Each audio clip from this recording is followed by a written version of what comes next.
Bismillahirrahmanirrahim. Assalamualaikum warahmatullahi wabarakatuh.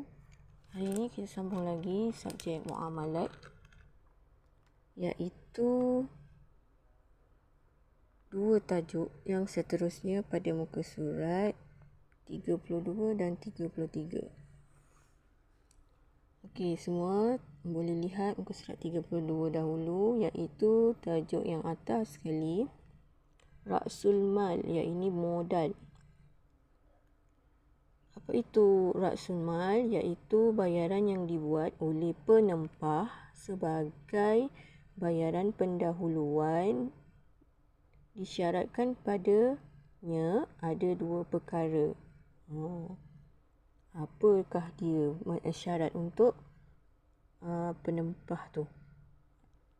Yang pertama, jumlah bayaran dimaklumi kedua belah pihak seperti RM100. Contoh, si penempah baju. Penempah baju sediakan duit RM100. Jadi penjual sama ada setuju atau tidak. Tu kena maklum antara keduanya. Kalau kata penjual kata boleh terima RM100, maka sahlah jualan tu. Maksudnya penempahan tu yang dibuat. Yang kedua, syaratnya ialah bayaran tersebut hendaklah diserah dan diterima dalam masa akad, iaitu sebelum berpisah. Manakala akad tempahan tidak sah jika dilakukan secara hutang. Tu dia.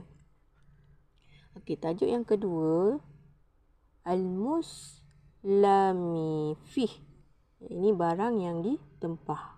Untuk rukun seterusnya lah, jual beli salam. Iaitu apa?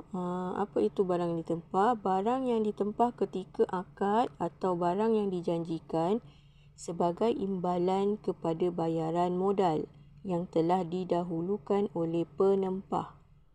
Dengan syarat, ada syarat 7 syarat yang ditetapkan pada barang yang ditempah tersebut. Syarat pertama, pada barang itu, barang tempahan boleh dinyatakan sifat dan ciri-cirinya. Kita nak tempah barang sekian, peti sejuk macam mana, panjangnya macam mana, lebarnya macam mana, kita kena nyatakan. Kedua, syaratnya ialah bila menempah, barang tempahan diketahui jenis, sifat, ukuran, kualiti, kuantiti dan sebagainya yang dapat membezakan dengan yang lain. Si penempah tadi mesti bagi tahu jenama apa yang dia nak.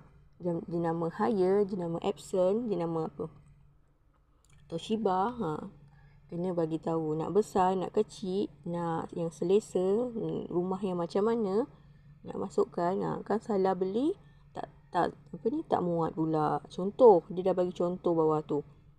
Contoh tempahan sebuah almari pakaian yang mempunyai bentuk, tinggi, lebar, jenis kayu dan warna yang tertentu mengikut pilihan penempah. Tu contoh, dia beli almari. Nak kayu jenis apa kan? Yang ketiga, syaratnya barang tersebut tidak bercampur dengan barang lain dalam kadar yang tidak diketahui. Tetapi harus jika dapat dipastikan nisbah campuran terhadap tersebut dengan jelas. Yang keempat, syaratnya barang tersebut mestilah diperhutangkan, iaitu hanya dijelaskan ciri-cirinya dan menjadi tanggungan penerima tempahan untuk menyediakan. Dia kena bagi tahu, tapi bayaran belum lagi jelas. Dia kena bagi tahu ciri-cirinya. Nak besar, nak gelap, nak cerah, nak putih, warnanya macam mana, kayu dia macam mana. Tu untuk yang macam tadi, contoh almari baju. Syarat yang kelima, barang tempahan mestilah dari jenis yang mampu diserahkan. Sebagai contoh, tidak sah menempah buah durian atau manggis yang bukan pada musimnya. Kita beli dah awal-awal, mana tahu esok lusa rupanya pokoknya dah mati. Kita dah tempah dah.